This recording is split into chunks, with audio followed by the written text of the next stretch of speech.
صباح الخير يا شباب.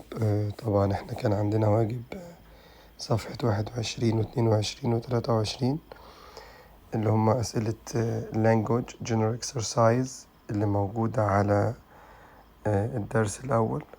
تعالوا نحل مع بعض الأسئلة. question number 1 طبعا بيقول students space eat or drink during the class it's not allowed. طبعا هنا بيقول لك الطلاب ياكلوا او يشربوا اثناء الحصة، ده امر ممنوع. طبعا هختار الاختيار number A mustn't. question number 2 my mother space yesterday my father ordered food from the restaurant. طبعا هي ما كانتش مضطرة ان هي تطبخ بالامس لان بابا طلب اكل من المطعم. هناخد الاختيار رقم D، هي كلمة didn't have to cook.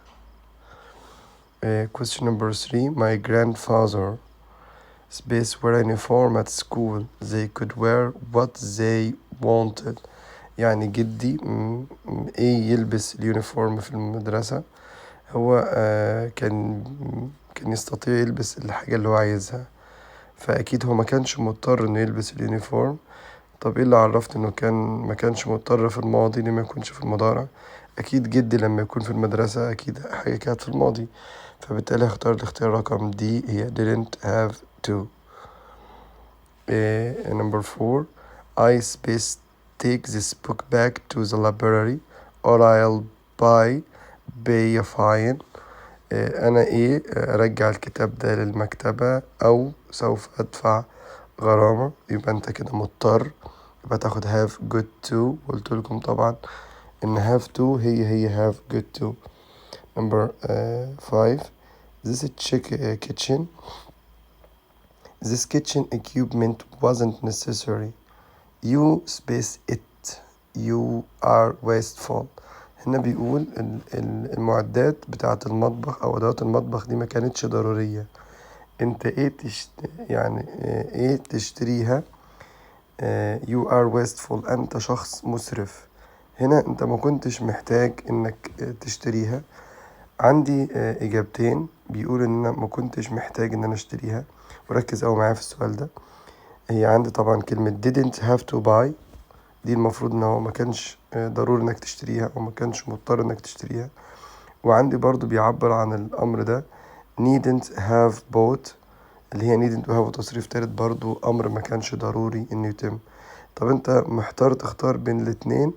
هي كلمة didn't have to buy دي لما أختارها لما أكون حاجة ما كانش ضروري إن أنا أعملها وأنا فعلا ما عملتهاش. لكن كلمة needn't have bought ما كانش ضروري إنك تعملها لكن عملتها، والدليل إنك عملت الحاجة دي هو جاب له في الآخر you are wasteful أنت مسرف، معنى كده إن هو اشترى الحاجة. فبالتالي هنستخدم الاختيار رقم B needn't have bought. okay.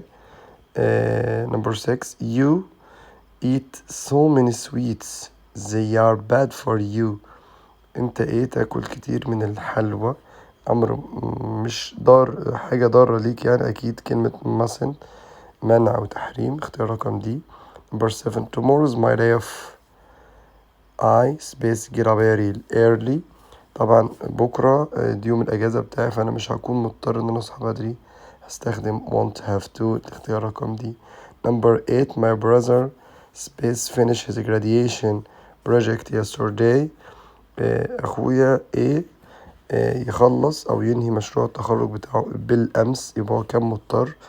الحاجة الوحيدة اللي بتعبر عن الماضي هنا هي كلمة had to. number 9 children under 5 space pay for the ticket it's free. طبعا المفروض اخد مش ضروري ان هم يدفعوا تمن التذكرة، الامر مجاني. فهنا يا اما اخد don't have to يا اما needn't. طبعا هتختار بين الاتنين، هتقول لا don't have من غير to طبعا ما تنفعش، فاخد needn't فقط اللي هي الاختيار رقم C. it rained heavily yesterday so I space water the flowers. قالك هي مطرت جامد امبارح فعشان كده ما كنتش مضطر ان انا اسقي الزهور، هي الاختيار رقم A didn't have to. number 11 we space visit our grandmother she has been lately. احنا ايه نزور جدتي، هي كانت تعبانة جدا الفترة الأخيرة، فطبعا كان ده أمر إلزام داخلي بستخدم كلمة must. الاختيار رقم سي. في الفيديو التاني هنكمل لحضراتكم باقي الأسئلة.